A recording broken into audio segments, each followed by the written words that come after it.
No meu ponto de vista, a direção tá perdida realmente. Se não abrirem os olhos, o time do Grêmio vai sofrer. Não falo nem Libertadores, tá? Falo Brasileirão. O time do Grêmio com esse time de hoje vai penar pra ficar entre os 16. O Grêmio começa com um gol de Gustavo Martins num cruzamento do Reinaldo na cabeça dele aos 6 minutos do primeiro tempo, lá em Caxias. E ele simplesmente perde a oportunidade de fazer o 2-0 com JP Galvão, que sim, galera, é o nosso centroavante, o nosso 9 até o momento. É vergonhoso, direção pífia, fraca. E aí, deu aquilo que a gente esperava, né? O Caxias cresceu em cima do Grêmio e conseguiu a virada do 2-1. Sério, simplesmente de cair os butiá do bolso, a gente vê um jogo desse, um jogo morno, um jogo fraco do time do Grêmio, aonde o Grêmio foi simplesmente sucumbido pelo time de Série C, que é o time do Caxias. Vem comigo e a gente vai trocar uma ideia sobre esse jogo do Grêmio de agora a pouco, que foi realmente vergonhoso. Salve, galera! Sejam bem-vindos ao canal Rodrigo. Galera, simplesmente um jogo apático do Grêmio. O Grêmio jogou os primeiros 30 minutos. Acabei de ver a entrevista agora do Renato Gaúcho sobre e realmente me preocupou muito. E aqui eu vou citar alguns pontos da entrevista dele que me preocuparam. Mas começando pelo jogo, simplesmente um jogo em que o Grêmio inicia fazendo um gol mentiroso aos 6 minutos. Por que mentiroso? Porque é um gol que nos deu uma falsa tranquilidade quando começou o jogo. E aí JP Galvão teve a oportunidade de fazer o 2-0 e a gente sabe que ele não estreou no Grêmio até hoje. Eu sinceramente nunca gostei muito dele porque eu acho que ele tem uma falta de vontade em campo absurda. Eu olho pra ele e parece que ele não se entrega no jogo como deveria se entregar. A gente via Soares no ano passado correndo, era 40 e poucos minutos do segundo tempo, o cara tava lá, né, dividindo bola lá na frente. Cara, eu vejo o JP Galvão, parece que ele tá sempre, sei lá, cansado, olhando pra baixo, olhando pro nada. Porra, um cara que tu não vê uma entrega absurda, sabe? Aquela coisa assim do tipo, mano, meu prato de comida, eu tenho que fazer esse gol aqui, sabe? A pessoa parece que, sei lá, não se cobra, eu não sei, tá? Mas a culpa de tudo isso não é nem dele, porque a diretoria é tão fraca e tão pífia que não trouxe ninguém sabendo que o Soares ia sair já há 6 meses atrás. Ah, mas não é fácil trazer esse jogador. Não, pera um pouquinho, tu tinha 6 meses de antecipação, 6 meses. Cada vez fica mais difícil trazer esse jogador agora. Por quê? Porque os jogadores eles já estão com novos clubes, eles já estão com novas negociações, eles já estão em outros lugares, tá? Então fica tudo muito mais difícil agora.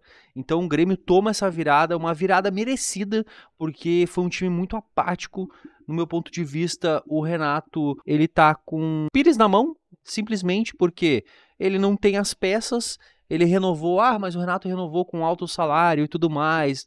Cara, o que eu vou dizer pra vocês, né? Vou trazer quem no lugar do Renato? Eu não sou uma Renatete, mas eu gosto muito do Renato, sim. E eu acho que a culpa não passa por ele à medida que o treinador ele não tem as peças que ele quer, cara. Não tem. Simplesmente não vieram peças boas pro time do Grêmio. A gente sabe que o Soares era mais da metade do time ano passado. O time jogava por ele, inclusive. E esse ano ninguém veio pro lugar dele, não teve reposição, inclusive em outras posições, que a gente sabe que é como, por exemplo, o caso do Reinaldo, que ano passado ficou devendo muito. A nossa zaga é uma zaga que, após a era Jeromel e Kahneman, ela simplesmente não existe mais, já faz um bom tempo. E aí o Grêmio consegue fazer, então, entregar esse jogo dentro, né, de um jogo que começou com 1-0 já aos 6 minutos. Ainda o Caxias teve um jogador expulso e o Grêmio não conseguiu nem sequer empatar o jogo. Para mim, as atuações que se salvaram foi a do Kaique, apesar de que ele deu um tiro de meta um pouco equivocado quando o Grêmio tomou lá o segundo gol que o Rodrigo ele entregou, porque sim, o Rodrigo ele entregou a bola naquele lance ali. O jogador do Caxias apertou ele, roubou a bola dele, ele ainda não fez a falta que poderia ter feito no jogador do Caxias. O jogador do Caxias fez o gol cara a cara com o Kaique. E aí o Grêmio acabou tomando a virada. No meu ponto de vista, ainda que se salvou ali foi o Kaique, fez uma partida razoável. E o Soteldo, né, galera? O Soteldo, ele foi sim uma peça importante nesse jogo, apesar do Grêmio ter perdido. Ele apareceu muito durante o jogo, inclusive procuraram muito a bola pela esquerda, ele caiu pela esquerda como um ponta mesmo, função que fazia o Ferreirinha, né? e ele simplesmente mostrou que realmente ele veio e vai agregar muito no time do Grêmio, mas que Soteldo mais 10 não vai adiantar. O Grêmio precisa se reforçar sim. O Vila Sante, para mim, como sempre, ele é muito regular, né? Ele não fez hoje uma partida acima da média, mas para mim ficou dentro da média. E os demais, olha, sofríveis, realmente sofríveis. O Nathan Fernandes, que é um guri bem promissor do Grêmio, ele entrou no segundo tempo, mas ele não teve muitas oportunidades assim lá na frente. Ele teve uma oportunidade sim que para mim foi muito boa, mas que não foi nenhum passe para ele. O Fábio recebeu uma bola no fundo, lateral, que entrou no segundo tempo no lugar de João Pedro, e o Fábio tentou chutar gol, só que ele chutou meio mascado e a bola caiu no meio, né, dentro da área, pro Nathan Fernandes, e o Nathan já deu um tapa adiantando a bola e bateu, e o goleiro defendeu, porque o goleiro estava muito em cima dele. Então para mim foi um lance muito bom do Nathan Fernandes, apesar do gol não ter saído. No mais, ele também ficou meio apagado. Agora o que eu tenho que falar é um pouquinho sobre a entrevista do Renato, né, galera? O Renato deu entrevista há pouco.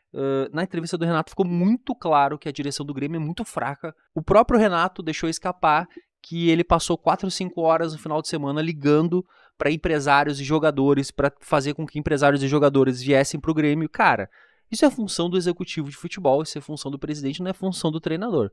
Me desculpa, falam, o Renato cuida, o Renato quer mandar no Grêmio, não sei o que. Cara, mas pelo amor de Deus, o Soteldo deu uma entrevista dizendo que veio pro Grêmio porque tinha o Renato como treinador no Grêmio, tá? Então, assim, ele, se reparar a entrevista do Soteldo, pra mim ficou muito nítido.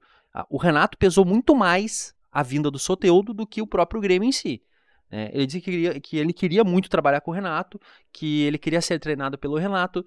Então, assim, o Renato muito possivelmente deve ter colocado o dedinho nele no Soteldo ali também, para a vinda do Soteldo. E agora o Renato acabou deixando escapar isso aí. Os repórteres até questionaram ele: Renato, quer dizer que tu tomou a frente dos negócios, então, não sei o que. Ele, não, quero dar uma ajudinha, não sei o que, não custa e tal. Sim, porque ele viu que o negócio não tá acontecendo, galera. Ele viu que a direção não tá se mexendo, que não tá contratando. O Grêmio sabia 6 meses atrás. Aí o Antônio Brum lá, pra mim, morno, as entrevistas dele são mornas, né? Percebe que ele tá sendo um coadjuvante ali nas negociações, né? O Paulo Calef há pouco tempo foi lá e colocou a boca no trombone, dizendo que, inclusive, o presidente Guerra não queria a contratação do Soares e foi ele que bancou, foi ele que foi atrás, foi ele que fez o negócio. E aí a gente vê um time do Grêmio apático, com uma direção pífia, sabendo que o campeonato ia começar na data que ia começar, sabendo que o Soares estava 6 meses já atrás decidido que não ia ficar. Eles simplesmente não contratam, eles trazem Soteldo e Dodi, que, me desculpa, Soteldo, bom jogador, mas 2 jogadores que vieram de um time rebaixado, que é o Santos, que foi rebaixado esse ano que passou. Então, mas o Grêmio não tem dinheiro. Cara, o negócio do Soares está um exemplo de que nem sempre o clube precisa ter dinheiro. Foi lá e foi feito todo um esquema e foi trazido o Soares e o Grêmio bancou muito pouco do Soares, inclusive o Grêmio lucrou muito com o Soares. É difícil trazer um Soares de novo. Acho que, olha, por muitos anos não vai nem vir o Soares de novo, né, pro futebol brasileiro, inclusive. Mas se tu fizer uma jogada aí, se tu trabalhar muito bem isso aí, e se o Grêmio já viesse trabalhando desde lá, dos 6 meses atrás, cara, é difícil tu imaginar que o clube do tamanho do Grêmio estaria que nem tá agora penando por contratação aí, sabendo que a maioria dos jogadores aí já estão alinhavando com outros clubes e tudo mais. Tem o mercado da Europa, estão em meio de temporada, tudo mais, mas a gente sabe que é muito difícil, né? Principalmente trazer lá da Europa é muito difícil.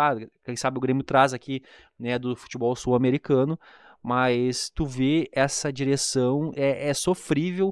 O Renato tentou, ainda deixou escapar que estariam trazendo 2 contratações, né? A gente tem um plano A, mas talvez tenha um plano B ali, que se não der o A a gente traz.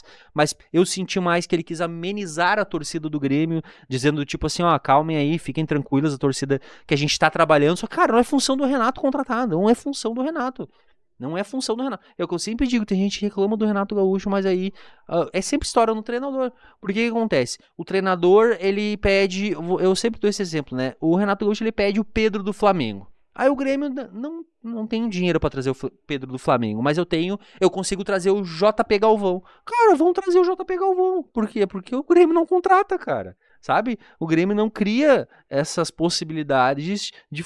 Esse negócio do Soares foi um achado bizarro, né? Eu acho que teve muito dedo do Calef sim ali, porque tinha que ter alguém ousado pra tentar a contratação. né? Quem não viu o podcast do Calef junto com o Meneghetti aí, dá uma procurada no YouTube aí. Foi muito bom, né? Muito esclarecedor, inclusive, não veio ninguém do Grêmio desmentir nada.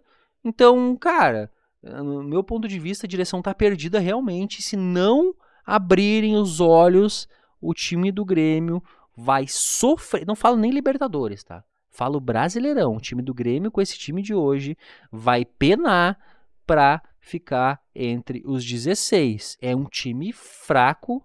É um time que do meio pra frente tá fraco. Ah, tem o Soteldo agora. Não, eu acho que o Soteldo vai ser uma peça importante, mas o Grêmio tem que ter um fazedor de gol. O Grêmio tem que ter lateral esquerdo melhor, né? O Grêmio tem que dar uma ajeitada nessa zaga aí, porque olha, é sofrível essa zaga do Grêmio. Então o Grêmio tem que dar uma chacoalhada aí. E, mas contratamos um goleiro. Não, para, o Kaique nem tá tão mal assim. O Kaique entrou nos últimos jogos do Brasileirão no ano passado e ele tá bem.